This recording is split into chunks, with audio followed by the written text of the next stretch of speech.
Pokiaľ si naši progresívni kolegovia v západnej Európe, kde ešte stále majú veľmi silnú podporu, vyberú to, že chcú zaniknúť ako spoločnosť, pretože proste nebudú mať deti, nebudú ekonomicky silní a prevalcujú ich moslimovia a ďalší prisťahovalci. Nech sa páči, je to ich vec. Je to ich voľba. Ale my tu v Strednej Európe si vyberáme, že chceme prežiť a chceme prežiť so zachovaním nášho štýlu života.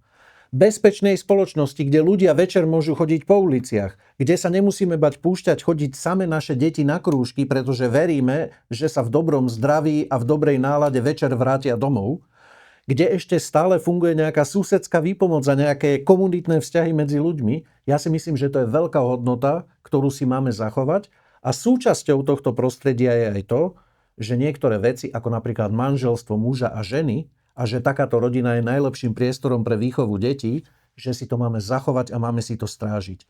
A my to teda rozhodne robiť aj budeme.